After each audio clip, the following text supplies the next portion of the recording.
So pretty much there's one reason why I'm not scared of all this AI stuff. I'm not even going to mention them by name. It's not important because it's going to change, regardless of what is out there currently now. It's going to evolve. There's going to be different ones. So there's one main one right now. But there's going to be others. It's just kind of the way that is. People are going to get better at this kind of stuff. It's like robots are going to get better. There are going to be more robots out there. It's like, aren't you worried that you're going to lose your job because of this and that? It's like potential for loss of job.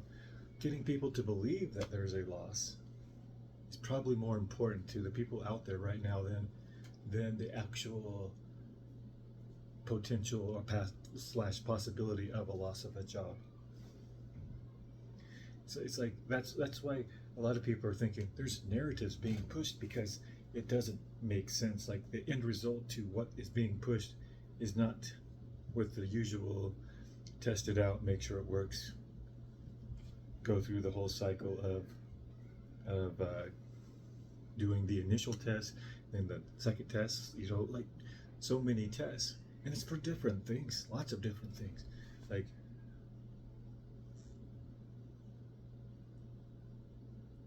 the self-driving cars has been one it's still having problems, even though they've been out there and they've been pretty gaining notoriety, gaining whatever it is, gaining traction. They're gaining more and more traction, but it's like not everybody can buy a self-driving car. Not most people can't afford a self-driving car.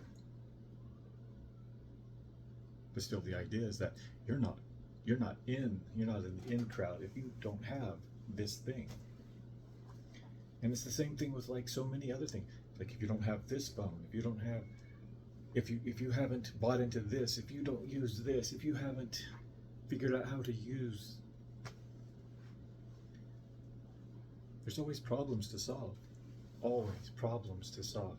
So that's my big thing, why I'm not worried about any of this kind of stuff. Why does it matter?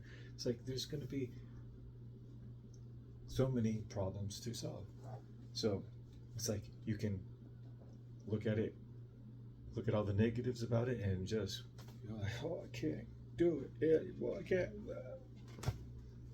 Or you can embrace the problems. I'm telling this to myself as well because I don't do this very well. I struggle with it a lot. I struggle a lot. So I'm learning how to figure that out, how to gain like gain that desire to embrace problems. Because the more I engage with that, the better the mental. And this is something that everybody can learn on whatever level you're at. It's like learn to figure out the problems there in your life, and it's like that's it.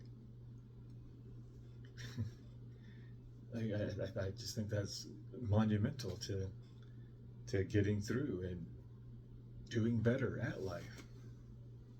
It's like, yeah, you can have help, but they're not going to be you. They're not you specifically. They're not dealing with your problems. They're not going to be able to give you exactly what you need. They can give you even professional advice is just advice. It's advice. You're paying a lot for it, but that doesn't mean it's any better than you learning how to work it yourself. So that's just another element of this whole thing. If you can't learn how to apply, then that's what you need to work on. It's like it's like for me, I need to work on a lot of things. And so that's what gives me like excitement and like thinking like yes, there's reasons to embrace the problems in life.